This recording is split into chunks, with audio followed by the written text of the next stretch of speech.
हम सबको? पर कैसे मां? उच्चेश्वरा,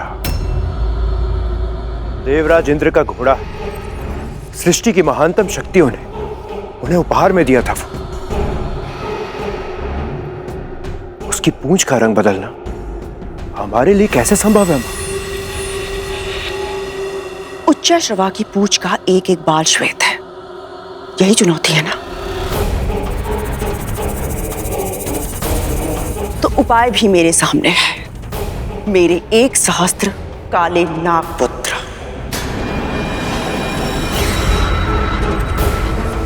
कल सुबह होने से पहले तुम सब जाकर उच्चैश्रवा की पूंछ से लिपट जाना। दूर से देखने पर किसी को भी भ्रम हो जाएगा कि उसकी पूंछ काले रंग की है।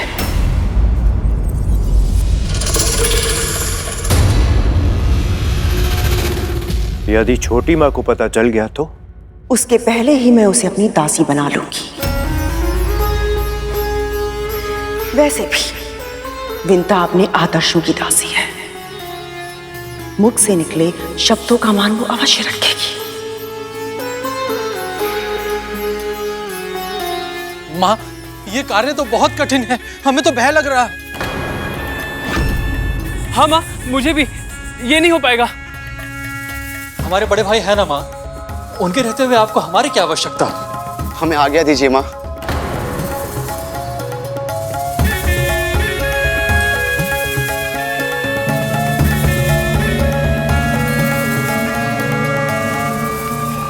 मेरे आदेश की अवहेलना करने का दुस्साहस कैसे किया तुम सबने?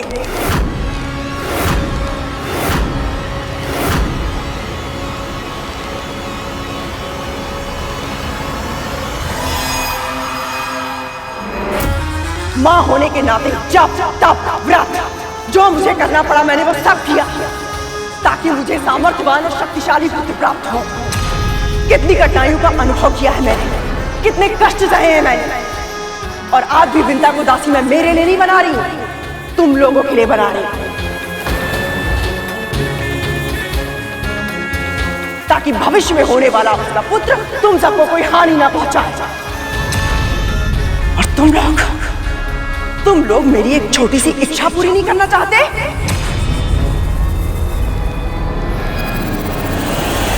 और तुम जैसे कृतज्ञ पुत्र होना अभिशाप है।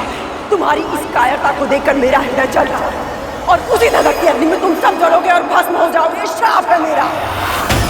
उसी नजर की अग्नि में तुम सब जलोगे और भस्म हो जाओगे। श्राप है मेरा। उसी नजर की अग्नि में तुम सब जलोगे और भस्म हो जाओगे। उसी नजर की अग्नि में तुम सब जलोगे और भस्म हो जाओगे। श्राप है मेरा। द्वापर युग में 5 पांडवों में से एक, विश्व के सर्वश्रेष्ठ धनुर्धर अर्जुन के पौत्र महाराज परीक्षित भारतवर्ष के सिंहासन को संभालेंगे, और उनके पुत्र चक्रवर्ती महाराज जन्मेजय सर्प यज्ञ करेंगे।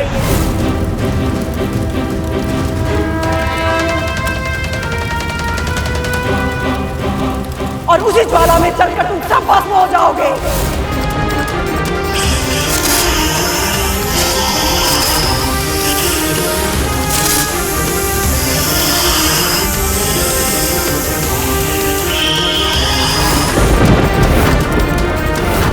और उनके पुत्र चक्रवर्ती महाराज जन्मेजय सर्प यज्ञ करेंगे, और उसी ज्वाला में चलकर तुम सब भस्म हो जाओगे।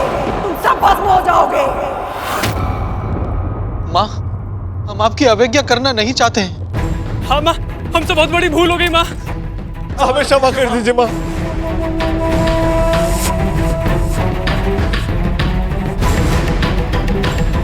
शांत हो जाए मां, शांत हो जाए। आपकी आज्ञा का पालन होगा। हम सब वही करेंगे जो आप चाहेंगे।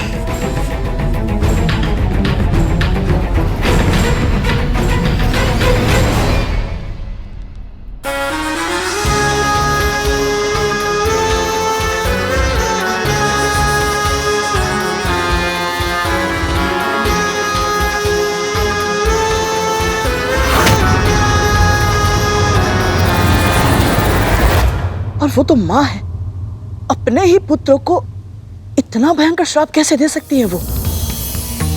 क्या उनके हृदय में तनिक भी ममता नहीं है? पुत्रों के लिए जब प्रेम अंधा हो जाता है तो विवेक साथ छोड़ देता है। फिर उस व्यक्ति को उचित अनुचित कुछ समझ में नहीं आता। कद्रू के साथ भी यही हुआ था। वो अपने पुत्रों से बहुत प्रेम करती थी। वो उनको सफलता के सबसे ऊंचे स्थान पर देखना चाहती थी और ये उसके जीवन की एकमात्र महत्वाकांक्षा बन गई थी। पर तुम्हारे जन्म के कारण गरुड़ उसे अपना स्वप्न टूटता हुआ दिखाई दिया और वो इतनी असुरक्षित हो गई कि अपने बच्चों का हित करने के प्रयास में अनजाने में उनका अहित कर बैठे। फिर क्या हुआ दीदी माँ?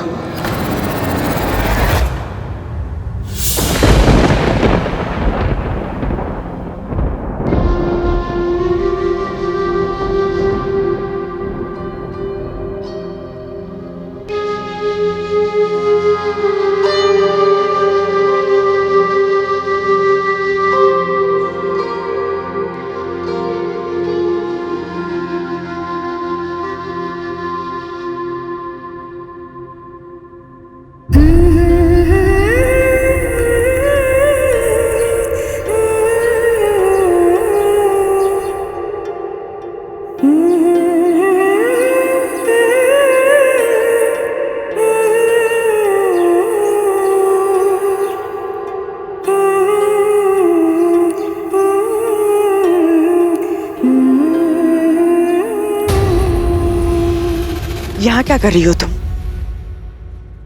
उच्चैश्रवा सुबह की भ्रमण के लिए आता ही होगा। चलो देखते हैं शर्त कौन हारता है, तुम या मैं।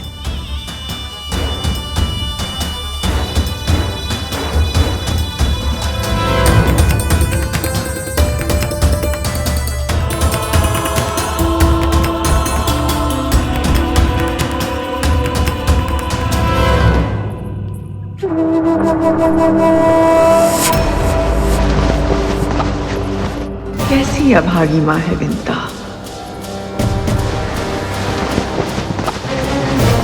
स्वयं ही रेखा मिटा दी।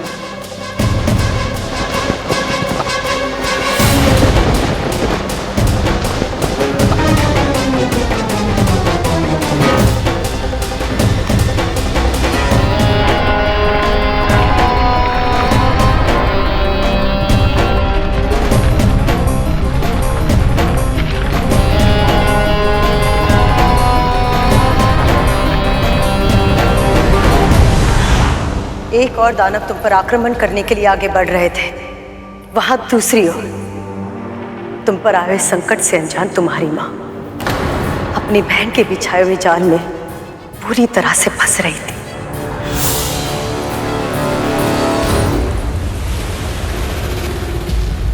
विंता, शर्त का स्मरण तो है ना? ये भी कोई पूछने वाली बात है दीदी? जो हारेगा उसे दूसरे की कोई एक बात माननी पड़ेगी। हारने के बाद कहीं दंड स्वीकार करने से मना तो नहीं कर दोगी? आप तो ऐसे कह रही हैं जैसे आप अपनी बहन को जानती नहीं। बातों में मत उलझो, वचन दो।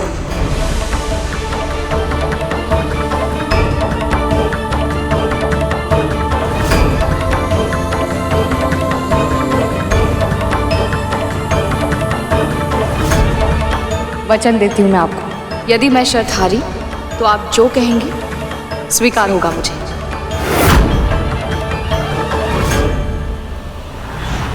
माँ को तनिक भी अंदेशा नहीं हुआ कि उन्हें धोखा दिया जा रहा है। बोलिए माँ, क्या हुआ था, मुझे बताइए। बोलिए दीदी माँ।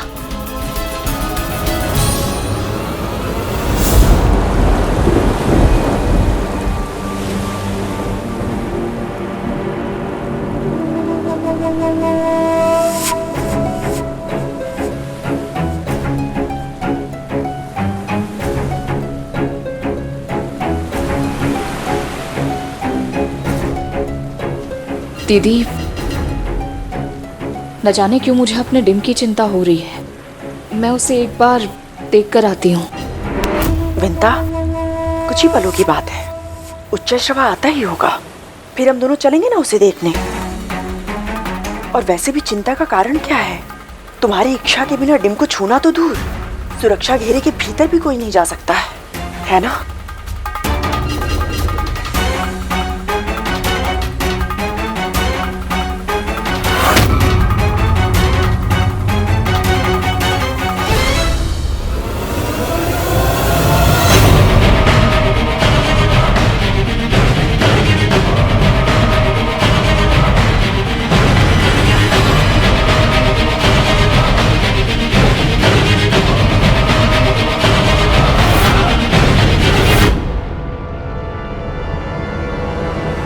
जब मृत्यु धीरे धीरे निकट आ रही हो तो कैसा लगता होगा तक्षक भैया? यदि ये जीवित रहता तो अवश्य पूछते करेगा। पर दुख की बात तो यह है कि उधर हमारी मां इसकी मां से शर्त जीत कर उनका जीवन अपनी मुट्ठी में कर लेंगे और यहां ये जन्म लेने से पहले ही मृत्यु को प्राप्त हो जाएगा।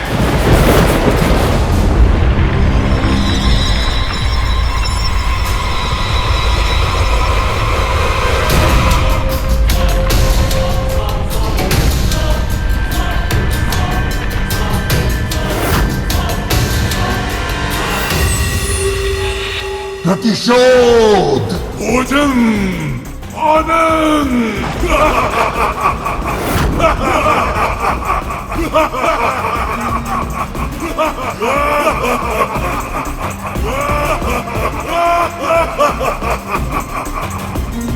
बस कुछ ही क्षण और खेल समाप्त।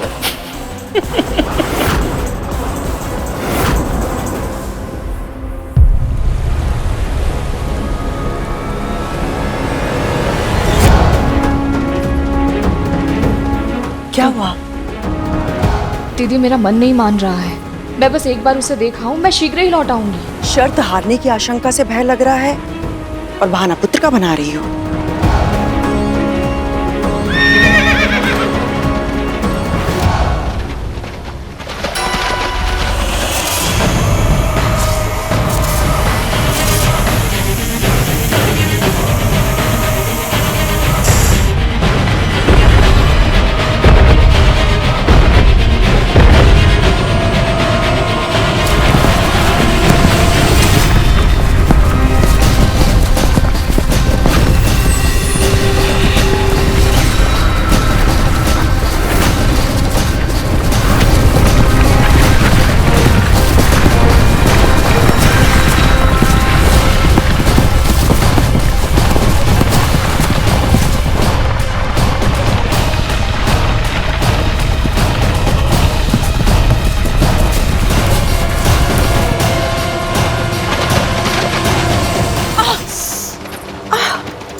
क्या हुआ?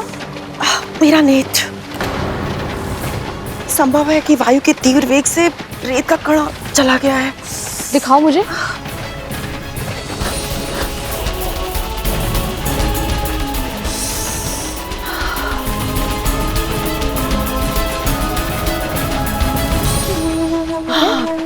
अब ठीक लग रहा है। देखो कहीं घोड़ा चला ना जाए।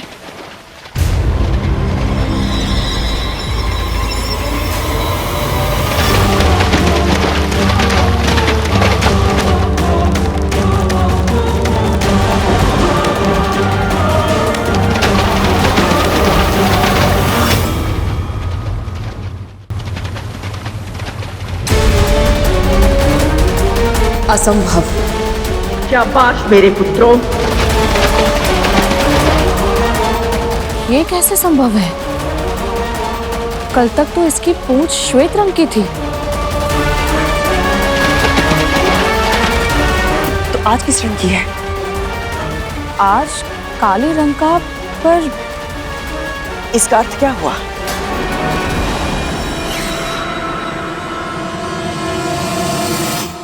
आप जीत गई, मैं हार गई।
रुक जा दासी, रुक जा दासी, रुक जा दासी, रुक जा दासी।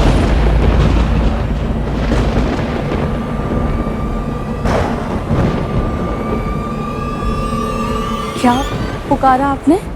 वही जो अब तू है।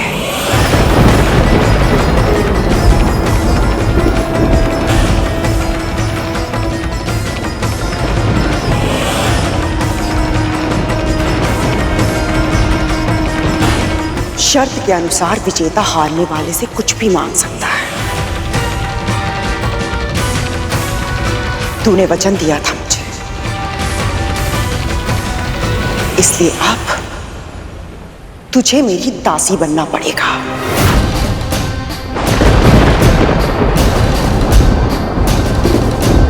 जीवन भर के लिए तुझे मेरी दासी बनना पड़ेगा। जीवन भर के लिए तुझे मेरी दासी बनना पड़ेगा। जीवन भर के लिए तुझे मेरी दासी बनना पड़ेगा। जीवन भर के लिए तुझे मेरी दासी बनना पड़ेगा। जीवन भर के लिए।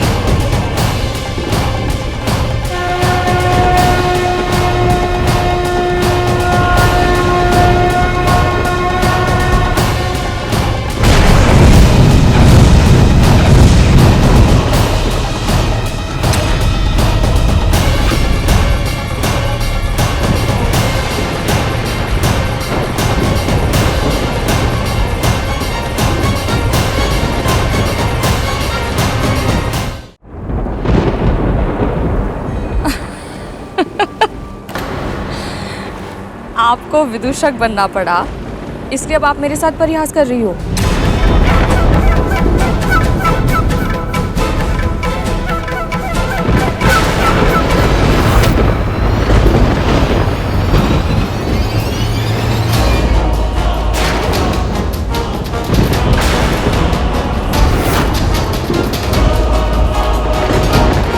दीदी, ये सब क्या है?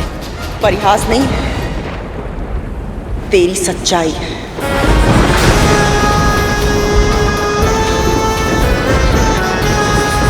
जब तक तू मन से, वचन से, कर्म से मेरी दास्ता स्वीकार नहीं करती, तब तक तू यहां से एक पग भी नहीं हिला सकती।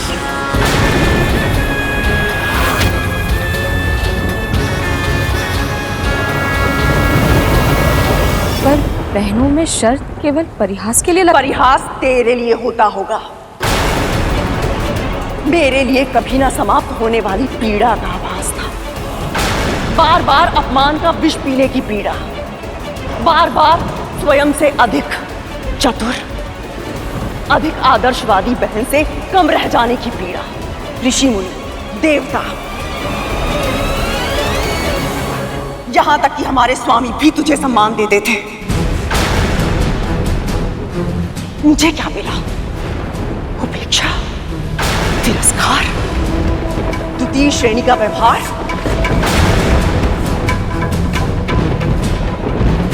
जीवन भर तुझसे पराजित होती रही, किंतु आज एक ही बार में तेरा जीवन जीतूंगी मैं। यदि मुझे पता होता मेरी जीत से आपको इतना कष्ट होगा, तो वो सारी शर्तें मैं जानबूझकर हार जाती। आदर्श बहन होने का ढोंग मत कर मेरे सामने। घुटनों के बल बैठ और मेरी दास्तां स्वीकार कर। मेरी दास्तां स्वीकार कर। मेरी दास्तां स्वीकार कर। मेरी दास्तां स्वीकार कर।